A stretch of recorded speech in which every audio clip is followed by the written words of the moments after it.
No, we don't believe, generally speaking, the mainstream opinion amongst Muslims that he was not at all crucified, and he did not die on the cross. Hey guys, welcome back to the channel. Today I've stumbled across this video where Andy Banister, a Christian apologist with a PhD in Islamic studies, is going head-to-head with Abdullah Al-Anderooi, a former Christian turned Muslim activist, and they're debating one of the most controversial questions you can possibly ask. Do Muslims and Christians actually worship the same God? And let me tell you, when they get to the part about the crucifixion of Jesus, Andy absolutely dismantles the Islamic position with historical evidence that Abdullah just cannot answer. It gets intense. So make sure you watch until the end, and please comment down below where you're watching from. I really love to see people from all over the world connecting in here. All right, now let's get into the video. That Islam has very many definitions of Messiah in the way that Andy has just suggested? Well, firstly, I wouldn't say that these are problematic to have slightly different interpretations, but we all agree, all Muslims generally agree, that the word Messiah means the anointed one. It's etymologically, that's what the word means. And it refers to a prophet and messenger. We all agree on that. All Muslims agree on that very basic thing. As to what additional meanings come about from that, well, even Jews have the difference of opinion as to the term Messiah, and even Christians do as well, to some extent, as to what the intent of the word Messiah. So there's to say that I think it's a little bit of a red herring. I mean, to argue that the Quran doesn't have dates or historiographic information written into it, and that's a problem. I think I should relate that to, I suppose, the problem is that he's comparing the Quran with a human-made product, which is basically a collection, a history chronological writings, which is written by human beings. Human beings, they bring all things together, they systematically try to date and things, although sometimes inaccurately, and they produce a historiographical, work. So they talk about chronologies and sagas and legends. Whereas the Quran would be more better compared to the Psalms in the Bible. No one said that the Psalms are problematic because they don't contain historiographical information or dating. The Quran is meant to be a message from God that's timeless. It's not meant to give you dates and times. And according to which calendar would it give you dates and time? Which universal calendar that all human beings will follow? Or which universal language must have been introduced into be? These are the issues which I think are non-issues there. So if the Psalms are in Hebrew. Well, Andy, I'll just bring briefly Andy in at this point, who's shaking his head. That's a common response. I need to respond on the two things. Firstly, the chronology. It's not that the Quran doesn't contain that. I agree. I can absolutely accept Abdullah. It could be that it's like the Psalms, which, by the way, do contain some chronological, contextual information. You can do that. You can do that study if you wish to. It's more that the Quran, I think, has extracted things from their historical context and caused some problems along the way. I mentioned earlier, and I will mention again because it's such a useful read. Anyone listening wants to go further, take a look at Tarif Khalidi, Muslim scholar, Cambridge University at the time, book The Muslim Jesus.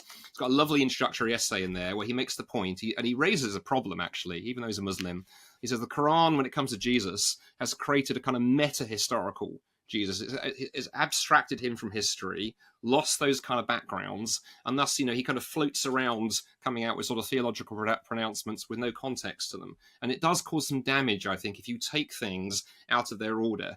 So, for example, the reader of the Quran could easily end up assuming that Moses and Jesus were near contemporaries. But the Messiah bit, Roger, is important because I think what it reflects, and I think Al-Zabadi, who I told you about earlier, what it reflects, is time and time again, the Quran will take a term and an idea, and because, and obviously in this case, I presume, Muhammad there in the 7th century heard Christians referring to Jesus in this way, borrows that term without understanding the background behind it, then you end up with kind of theological problems. Problem number one, for example, the Messiah comes at the end of the prophetic sequence. That's basically what it means to be the Messiah. You have the prophets point forward and head towards the Messianic age. You do not have another great prophet after the Messiah. So in one sense, if Jesus is the Messiah, that doesn't leave a room for someone like Muhammad. That's a sort of theological error. That's a sort of, 404 error page. Okay, so Andy just made an incredibly strong point about the Islamic understanding of the Messiah. And I need you to understand why this matters so much. When he brings up that 14th century Iranian scholar Al-Faradi, who found 50 different definitions of what Messiah means in Islamic literature, with one literally being flat-footed, that is not just a fun historical fact. That is Andy highlighting a really important issue about theological consistency. Think about what that actually means. The Quran uses this massively important term from Jewish and Christian theology for Jesus, but then Muslim scholars for centuries had very different understandings of what it actually meant. 50 different interpretations. 50. Andy is pointing out that when terms get borrowed through oral tradition without their full theological context, you can end up with this kind of confusion about their deeper meaning. Now, Abdullah responds by saying, well, Muslims all agree it means anointed one. But Andy's making a different point here. The issue is not just the basic translation. The issue is what the role of the Messiah actually represents in salvation history. In Jewish and Christian understanding, the Messiah is not just another prophet with a special title. The Messiah represents something specific in God's redemptive plan. And this is where Andy makes what I think is his strongest point with the 404 error analogy. He's saying that if Jesus is the Messiah in the traditional sense, meaning the culmination of the prophetic line, then having another prophet coming 600 years later creates a theological tension. It is like having the climax of a story and then continuing with more chapters afterward. Andy is asking, how do you reconcile that? What makes this exchange so interesting is that the Quran itself uses the term Messiah for Jesus, but according to Andy, it may not fully engage with what that title meant in its original Jewish and Christian context. This creates questions about how these concepts translate across different religious frameworks, and whether the same terminology always carries the same theological weight. I want to pick up on the nature of Jesus and the similarities and differences that exist. But just to summarize where we are, and I actually won't ask you to agree with this because I don't think I can summarize it adequately. But anyway, if we could say that Muslims and Christians believe in one God. They believe in a range of prophets together. They believe in a Messiah.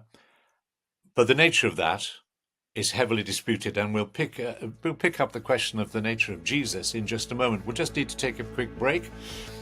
Please let us know what you think. You can email us on unbelievable@premier.org.uk or track with us on social media at Unbelievable FE for X and at Premier Unbelievable for Instagram, or facebook.com/Premier Unbelievable. We'll be back in just a moment. I really don't think that AI as it is now is on a trajectory to becoming conscious, but it will certainly seem as though machines have conscious minds, and that's a danger. If consciousness is a property of the brain, then it's subject to what we call causal determinism, physical determinism. This idea of libertarian free will, I think, is entirely wrong, and I also think is unnecessary. These systems will become more and more like us. People will treat them and want them to be treated as though they're human. The challenge now is it seems to be going faster and faster. We are terrible at projecting out long-term consequences. Robot rights, I can see it coming.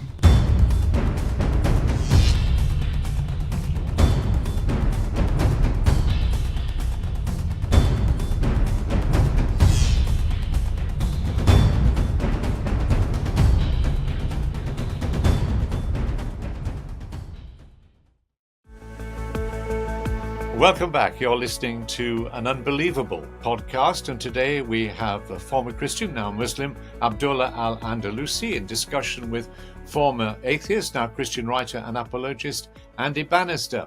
And in the second section of this podcast, I promised that we'd begin anyway by talking about the nature of Jesus and to the extent to which both faiths can recognize or agree on some things. Abdullah, let's start with the conception of Jesus. You believe, I think Muslims do believe, in a virginal conception, a miraculous conception. You believe that Jesus was miraculously conceived of a virgin. Isn't that correct? Yes, we do believe in that. I'd also like to point out that, and just to kind of respond to what Andy said previously, the Messiah is very important because he does come at the end of the prophetic line for the Israelites. So he's the last Israelite prophet from amongst them. It doesn't mean he's the last prophet or messenger of God for humanity, full stop. Right?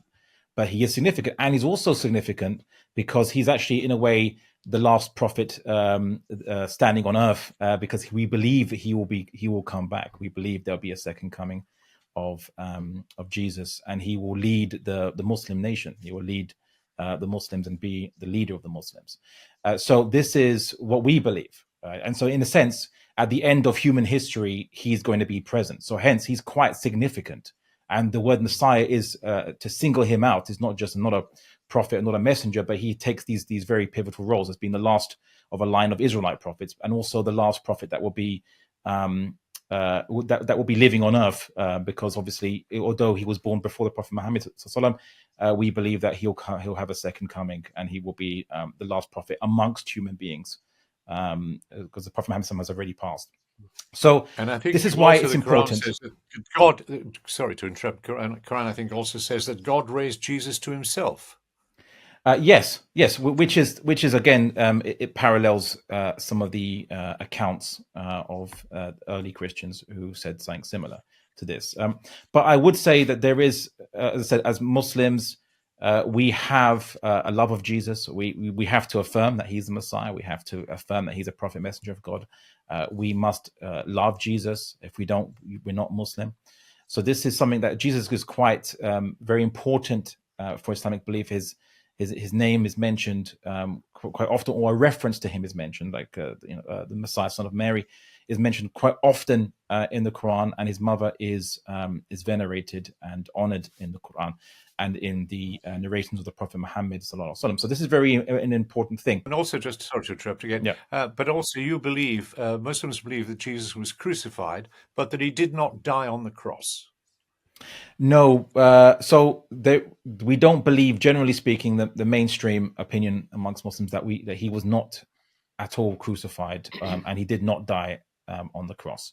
So now we are getting into really important theological territory here. And Abdullah is explaining that Jesus holds a special role in Islam as the last Israelite prophet who will return at the end of times. And I want to be clear, Muslims absolutely do honor Jesus in their tradition. And Abdullah explains that very clearly here. But there is a fundamental difference in how these two faiths understand who Jesus is. Abdullah wants Jesus to be uniquely significant, with special Messiah status and a role at the end of history. But the Christian position is that you cannot separate the title from what it means. In Christian theology, being the Messiah is not just about having an important role. It is about fulfilling specific prophecies and accomplishing specific purposes. So when Islam redefines what Messiah means, Christians would say that creates a completely different understanding of Jesus. And here is where we reach what might be the most significant disagreement in this entire conversation. When Roger asks about the crucifixion and whether Muslims believe Jesus died on the cross, Abdullah states that mainstream Islamic opinion is that Jesus was not crucified and did not die on the cross. Now, I need you to understand how significant this position is from a historical perspective. This is not about faith claims or theological interpretation. This is about a historical event that has massive amounts of documentation. Andy will address this in a moment, but virtually every serious historian who studies this period agrees that the crucifixion is one of the most well-attested events from the ancient world. But Islam maintains this position because the theological framework requires it. If Jesus is just a prophet and not divine, then having him experience what appears to be defeat on a cross creates theological problems. So Islamic tradition developed explanations for why the crucifixion either did not happen or happened differently than reported. This represents a really interesting case study in how religious traditions handle historical claims. Christianity stakes everything on the historical reality of the crucifixion and resurrection. Islam stakes its claims on a different understanding of what happened. And that creates a situation where you have to ask, how do we evaluate competing historical claims when they are tied to theological commitments?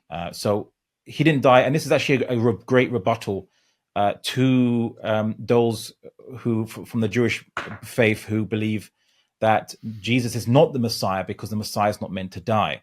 And they argue that, well, the fact that he died showed that he's not the Messiah. Just, whether you claim he came back from the dead afterwards is neither here nor there.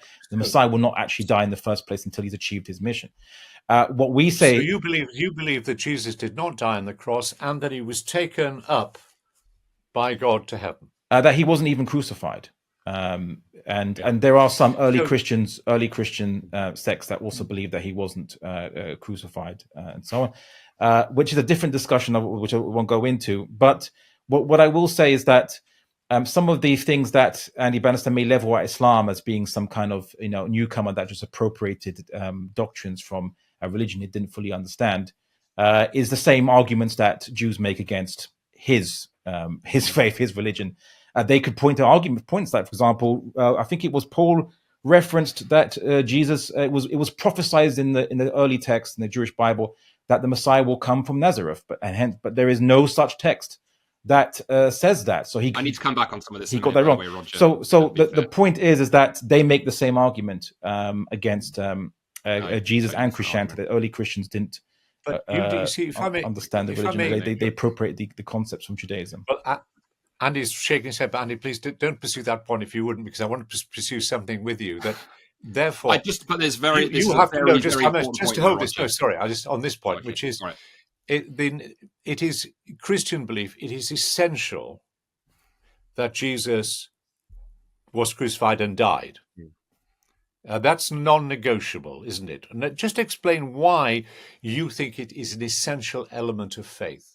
I just need to put a footnote under the other thing. One footnote. This is not the same argument, because the argument I was making was actually a purely anthropological one. Yet that you are absolutely right, Abdullah, that Christians and Jews have many differences, but anthropologically, not even theologically. Where the argument now is in academia is that Christianity and Judaism are deeply, deeply related. All the first Christians were Jews, largely. New Testament quotes the Old 2,000 times.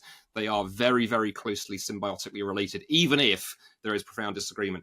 Islam, 600 years later, 1,000 miles away, an underlying Arabian framework. Again, for people who want to chase me up on this. Okay. Yeah, I know you've held that book up before, but Andy, I want to make this point, that because a lot of people will be, perhaps Christians who didn't know, surprised that to hear from Muslims that they believe Jesus did not die on the cross. Yes. Christians don't say that this is a matter of history, whatever. They say it's a matter of essential and intentional purpose, that it is a necessary thing. Why is it so necessary to Christians that Jesus did die? Well, the trouble is you're asking two questions combined, so I'll have a crack at both of them. There's the historical question and the theological question. Historically, as one atheist historian, of repute remarked, he said, the crucifixion of Jesus is just about the most certain fact of first century history we actually have. And it's interesting that I noticed Abdullah sort of alluded to it and then did a screaming handbrake turn, because what's often happened in Islam is you get additions like the substitution legend, because Muslims really, who know their history, have to deal with someone being put on the cross. And so many Muslims, not necessarily Abdullah, but many Muslims would believe that Allah magically made somebody else look like Jesus, and that substitute was crucified. This is where Andy makes his strongest historical argument, and you really need to hear his reasoning. When he says the crucifixion of Jesus is just about the most certain fact of first century history we actually have, he is appealing to the scholarly consensus, not just Christian sources. And this is really important to understand. Let me explain how historians evaluate ancient events. They look at multiple independent sources. They examine hostile witnesses who have no reason to confirm the story. They look at archaeological context, and they evaluate consistency across different accounts. The crucifixion of Jesus has an unusual amount of evidence by ancient history standards. You have Roman historians who were not sympathetic to Christianity. You have Jewish sources. You have the entire early Christian movement that emerged specifically around this event. The documentation is really quite substantial. Now, Andy brings up what he calls the substitution theory, which is one Islamic explanation for the crucifixion accounts. Some Muslim scholars have suggested that someone else was made to look like Jesus and was placed on the cross instead. Andy is pointing out that this creates some really difficult questions. If this happened, it would mean that the Romans, the Jewish authorities, the disciples, and according to the Gospels, even Jesus' mother, were all somehow mistaken about who was being executed. From a historical methodology standpoint, this is challenging because it requires you to say that all of these independent witnesses were wrong about a very public event. It also raises theological questions about whether this would make the divine complicit in a large-scale deception.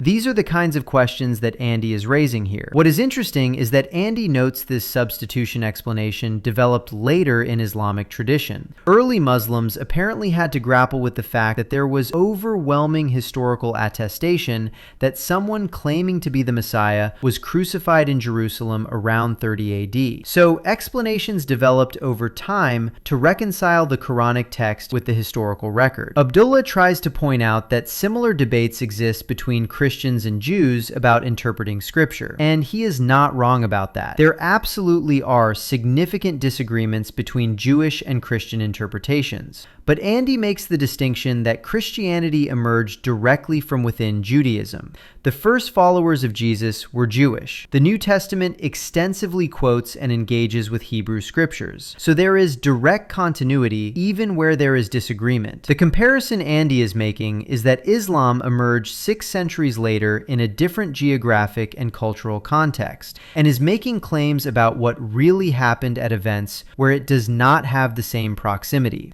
That creates different questions about historical evaluation. What this whole exchange shows is that when you are dealing with religious claims that involve historical events, you have to engage seriously with the historical evidence and methodology. Andy is arguing that the Christian position aligns with the strongest historical evidence we have, while the Islamic position requires adopting explanations that go against that historical consensus. Whether you find that argument convincing depends on how you weigh historical evidence against theological commitments. So what do you guys think of this? Leave your thoughts down in the comments. Please like and subscribe, and I will see you in the next video.